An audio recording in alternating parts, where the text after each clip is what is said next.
Bayangkan menemukan sesuatu yang hilang selama berabad-abad, sebuah peninggalan yang hanya hidup dalam bisikan legenda kuno.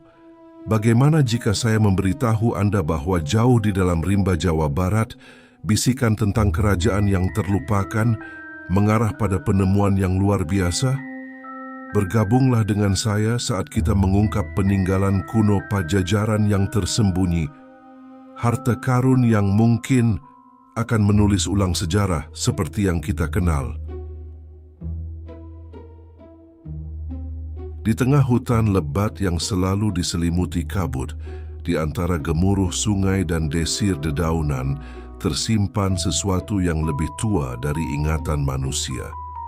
Jawa Barat, tanah yang dalam setiap alirannya mengandung cerita. Gunung-gunungnya tidak hanya berdiri sebagai batu dan tanah, tetapi sebagai penjaga kisah yang ditulis oleh waktu. Banyak yang datang, banyak yang pergi, namun bisikan itu tetap sama, tentang sebuah kerajaan besar yang pernah berdiri di jantung tanah Sunda, Pajajaran.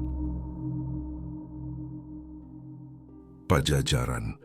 Nama itu kini hanya kita dengar dari buku sejarah sekolah, dari tembang rakyat yang dinyanyikan para karuhun di desa, atau dari legenda yang terdengar seperti mimpi. Tapi bagi sebagian orang, Pajajaran bukan sekadar sejarah, melainkan roh yang masih hidup di tanah ini.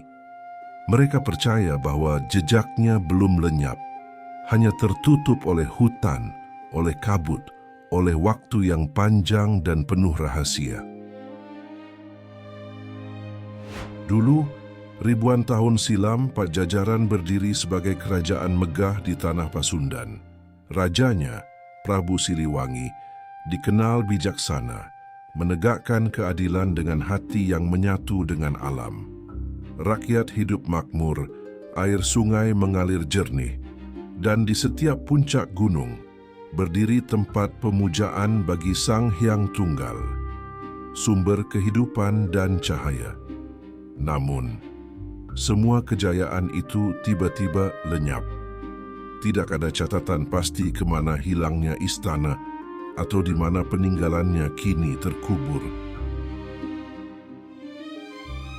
Yang tersisa hanyalah legenda. Legenda tentang harta kerajaan yang disembunyikan sebelum kehancuran tiba. Dikisahkan, para pendeta kerajaan membawa pusaka-pusaka suci ke tempat rahasia di pedalaman. Tempat yang dijaga oleh alam dan waktu. Di sana mereka menanamkan pengetahuan, kekuatan, dan doa yang akan bangkit kembali bila dunia siap untuk memahami maknanya. Masyarakat Sunda menyebutnya sebagai waruga rahasia, wadah jiwa, dan pengetahuan Pajajaran.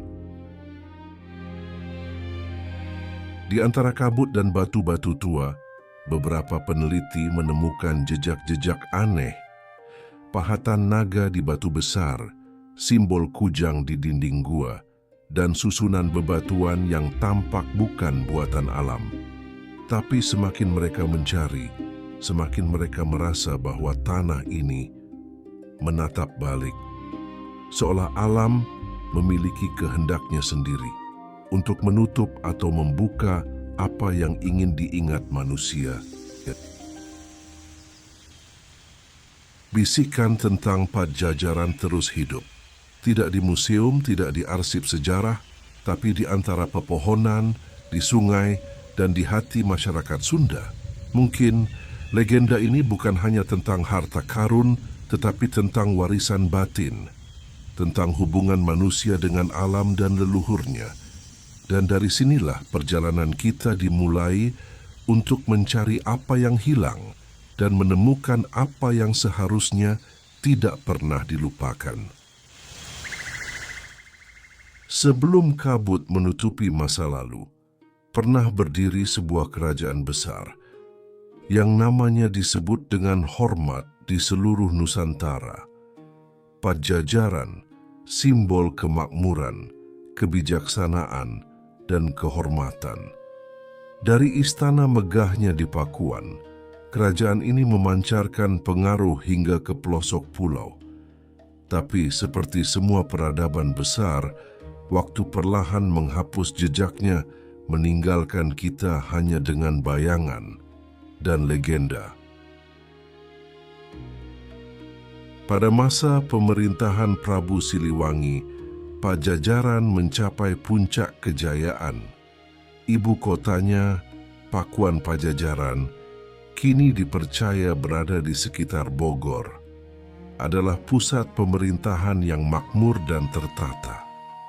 Jalan-jalan batu membentang menuju istana, kolam-kolam air jernih memantulkan bayangan pepohonan, dan di setiap sudut kota berdiri patung singa, harimau, dan kujang, simbol kekuatan dan pelindung tanah Sunda.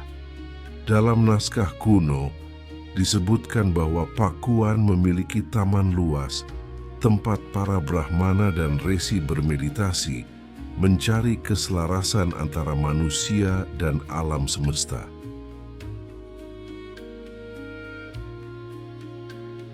Prabu Siliwangi bukan sekadar raja, ia adalah lambang kebijaksanaan dan penjaga keseimbangan dunia. Dalam ajaran lama, ia dipercaya menguasai ilmu Tritangtu di Buana, keseimbangan antara Buana Nyungcung, alam atas, Buana Panca Tengah, alam manusia, dan Buana Larang, alam bawah. Ia menanamkan nilai harmoni, kejujuran, dan kesadaran diri. Tidak heran, rakyat menyebutnya bukan hanya pemimpin, tapi Batara turun ke bumi, dewa yang menjelma menjadi manusia.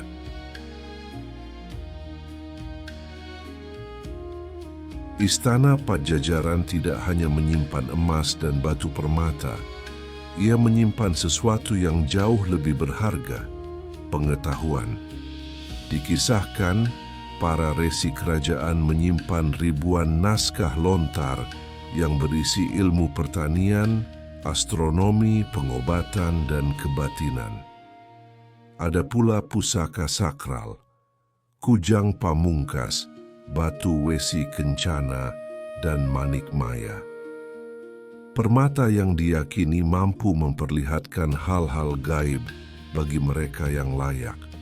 Semua peninggalan itu disimpan dalam waruga rahasia, dan hanya orang dengan darah karuhun yang dapat menemukannya.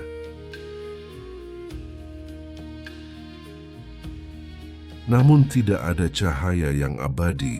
Ketika hubungan antar kerajaan di Nusantara berubah, Pajajaran menghadapi tekanan dari dalam dan luar, perseteruan antar pewaris takhta, serangan dari kerajaan tetangga, dan gelombang pengaruh agama baru yang menggeser tatanan lama. Semuanya perlahan mengguncang fondasi kerajaan. Dalam catatan lisan, Prabu Siliwangi memilih pergi, meninggalkan istana dan berjalan ke arah barat, hingga akhirnya lenyap di hutan lebat. Tidak mati tapi muksa menyatu dengan alam.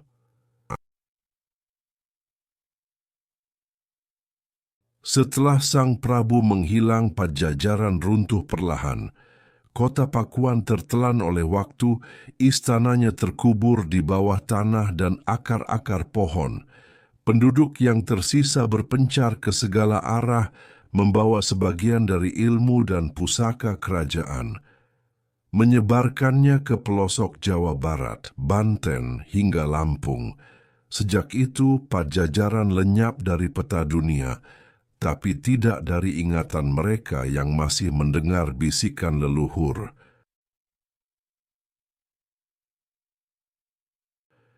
Kini yang tersisa hanyalah legenda.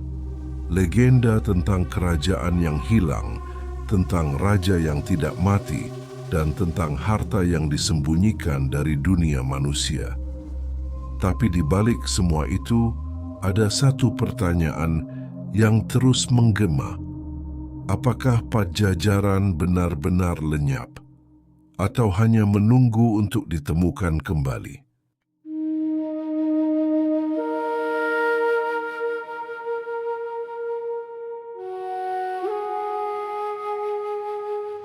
Waktu memang mampu menelan kerajaan, tapi tidak pernah bisa menghapus semua jejaknya. Di tengah rimba, di dasar sungai, di punggung gunung, alam menyimpan serpihan-serpihan kecil dari Pajajaran. Jejak yang tak kasat mata, tapi bagi mereka yang peka, semuanya bercerita. Tahun demi tahun berbagai ekspedisi dilakukan, dari para arkeolog, peneliti independen, hingga penduduk lokal yang hanya mengikuti firasat leluhur. Di sebuah lembah di kaki Gunung Salak, ditemukan susunan batu yang aneh. Batu-batu besar tersusun rapi membentuk pola mandala. Terlalu presisi untuk dianggap buatan alam. Ketika malam tiba, udara di sekitarnya terasa berbeda, seolah ada sesuatu yang bernafas di bawah tanah. Beberapa batu menunjukkan pahatan mirip kujang, lambang kekuatan dan kehormatan kerajaan Sunda. Di sisi lain, ditemukan ukiran menyerupai matahari dengan 8 sinar, simbol Kawih Wening, lambang kesadaran tertinggi dalam ajaran Pajajaran. Bagi masyarakat modern itu hanyalah ornamen, tapi bagi para penjaga adat itu adalah tanda bahwa wilayah itu pernah menjadi tempat pemujaan para resi.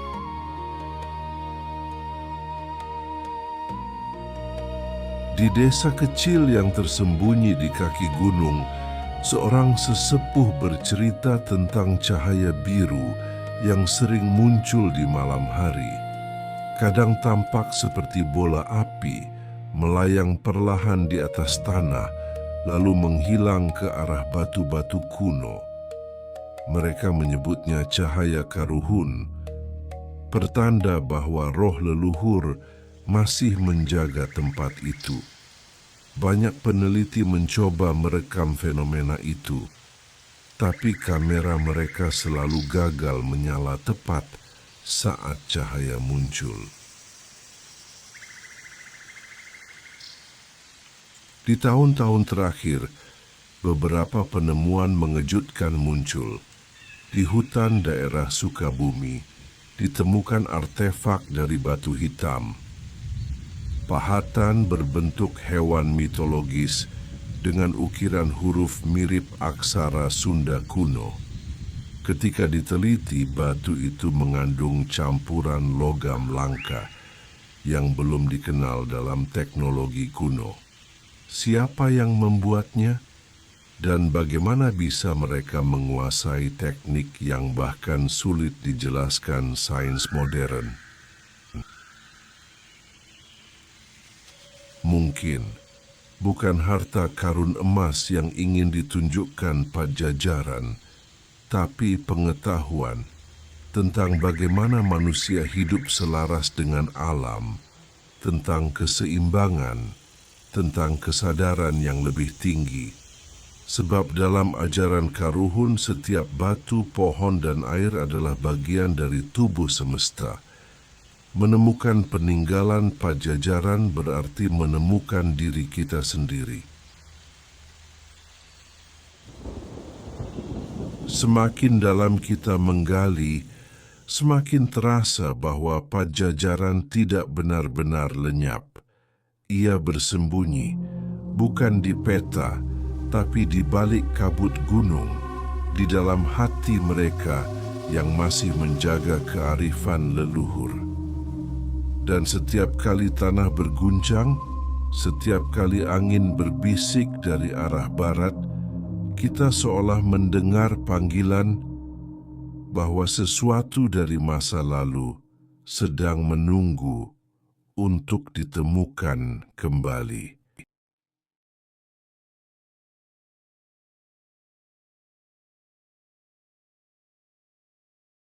Semakin dalam kita menelusuri jejak Pajajaran, semakin kita menyadari bahwa yang kita cari bukan sekadar peninggalan, tapi pintu. Sebuah pintu yang memisahkan masa kini dan masa lalu, dunia manusia dan dunia para karuhun. Dan konon, pintu itu hanya terbuka bagi mereka yang datang dengan niat suci. Beberapa peneliti lapangan dan warga sekitar menceritakan kisah yang sama tentang sebuah gua misterius di hutan antara Sukabumi dan Gunung Halimun. Mereka menyebutnya Leweung Karuhun, hutan para leluhur. Saat pertama kali ditemukan, gua itu tampak jelas. Mulutnya besar, dengan dinding batu bertuliskan aksara kuno, dan udara di dalamnya terasa sejuk, seperti dijaga sesuatu yang hidup. Namun ketika mereka mencoba kembali ke lokasi itu, gua itu menghilang. Tidak ada jejak, tidak ada pintu batu, tidak ada jalan setapak, seolah hutan itu menelan kembali rahasianya. Penduduk di sekitar gunung sering mendengar suara aneh saat malam tiba. Kadang seperti gemerincing logam, kadang seperti gamelan yang dimainkan dari bawah bumi. Suaranya tidak keras, tapi cukup jelas untuk membuat bulu kuduk berdiri. Dalam kepercayaan lama, bunyi itu disebut gending karuhun. Irama yang dimainkan oleh roh penjaga harta suci Pajajaran. Mereka yang mencoba mencari sumber suaranya selalu berputar di tempat yang sama, seolah ditarik ke lingkaran waktu. Di sebuah malam bulan purnama, sekelompok spiritualis mencoba melakukan Raja Pamuka, upacara pembuka pintu alam. Mereka menyalakan dupa, menabuh kendang kecil, dan melantunkan mantra dalam bahasa Sunda Buhun. Sing jembar panto jagat, sing nyampak cahaya karuhun. Bukalah pintu dunia, hadirkan cahaya para leluhur. Dan ketika mantra terakhir diucapkan, tanah di depan mereka bergetar halus, dan cahaya biru perlahan muncul di sela-sela akar pohon tua. Salah satu peserta ritual mengaku melihat sosok berpakaian putih keemasan berdiri di dalam cahaya itu. Wajahnya tenang, matanya memancarkan kedamaian, dan di tangannya ia memegang sesuatu. Sebilah kujang berpendar lembut. Sosok itu tidak berkata apa-apa, hanya mengangguk perlahan sebelum menghilang seperti asap diterpa angin. Setelah peristiwa itu, mereka menggali tanah di sekitar tempat cahaya muncul. Ditemukan batu kecil berbentuk matahari, sama seperti simbol yang pernah dijumpai di situs-situs lama Pajajaran. Di bawahnya tertulis pahatan kuno, waktu moal ngale ungit, lamun eling kana asal. Waktu tak akan lenyap jika kita ingat pada asal. Seakan bumi sendiri ingin berbisik bahwa harta karun sejati Pajajaran bukan benda, tapi kesadaran. Apakah gua itu benar-benar ada? Apakah suara gamelan berasal dari masa lalu yang menolak mati? Mungkin jawabannya tidak ada di luar sana, melainkan di dalam diri setiap manusia Sunda yang masih percaya. Karena terkadang pintu menuju rahasia besar bukan terbuat dari batu atau logam, tapi dari kesadaran dan keyakinan. Bayangkan Anda berdiri di depan tebing batu yang menjulang, diselimuti akar-akar tua yang menggantung seperti tirai alam. Di balik lumut dan kabut pagi, samar-samar tampak ukiran yang seolah bukan buatan tangan manusia biasa. Inilah saat di mana legenda dan kenyataan mulai bertemu, gerbang rahasia Pajajaran. Sejak ratusan tahun, masyarakat sekitar menyebutnya sebagai Pintu Karuhun, tempat di mana raja dan leluhur Sunda konon menutup masa kejayaannya. Tak ada yang berani mendekat tanpa doa dan sesajen karena diyakini gerbang itu bukan sekadar batu, melainkan penjaga antara dunia manusia dan dunia yang hilang. Tim peneliti dan spiritualis lokal memutuskan untuk menyelidiki situs ini. Dengan peralatan modern dan petunjuk dari naskah kuno, mereka menemukan sesuatu yang mengejutkan. Batu itu tidak padat. Terdapat rongga besar di bawahnya, seperti lorong atau ruang tersembunyi. Namun sesuatu yang aneh terjadi. Setiap kali mereka mencoba memetakan area dengan sinyal sonar, alat mendadak rusak, seolah ada gelombang energi yang mengacaukan frekuensi. Apakah ini kebetulan ataukah penjaga Pajajaran benar-benar masih melindungi tempat ini? Beberapa warga desa mengatakan pernah mendengar gamelan samar di malam Jumat.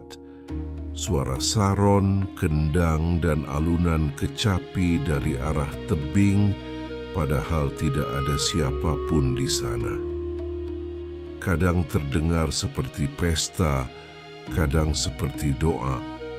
Ujar seorang tetua desa dengan nada bergetar. Bagi mereka, ini bukan sekadar fenomena gaib, melainkan sisa gema kejayaan Pajajaran yang menolak dilupakan. Satu hari, tim akhirnya menemukan pintu batu kecil tersembunyi di dasar tebing, tertutup semak dan tanah. Pada permukaannya terukir simbol kujang dan tulisan Sunda Buhun, yang artinya kira-kira, harta bukanlah emas tapi cahaya yang tak padam. Kalimat itu mengubah arah pencarian. Mungkin yang dimaksud harta karun Pajajaran bukan peti berisi emas dan permata, melainkan pengetahuan kuno, warisan spiritual, dan kebijaksanaan yang hilang.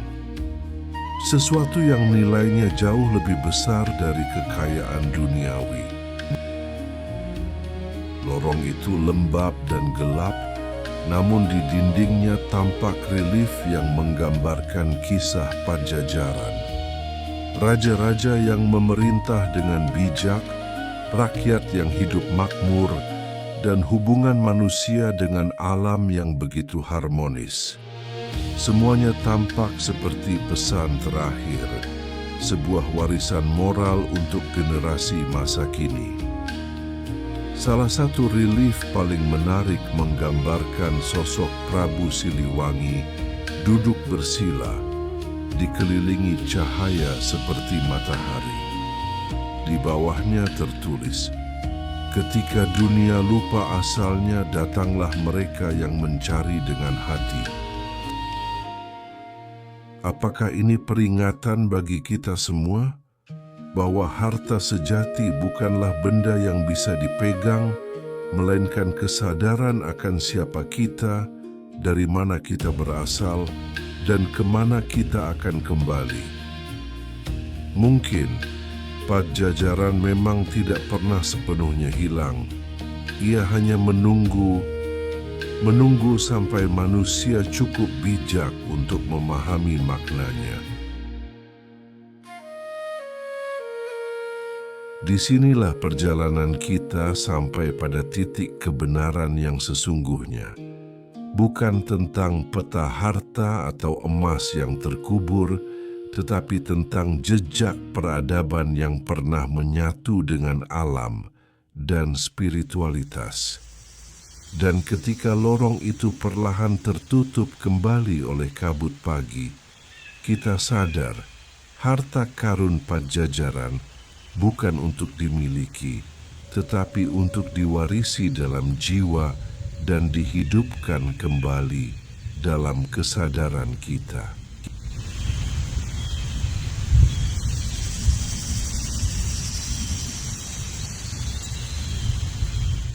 Di antara kabut pagi yang menggantung di lembah Jawa Barat, cahaya pertama mentari menembus sela pepohonan rimba.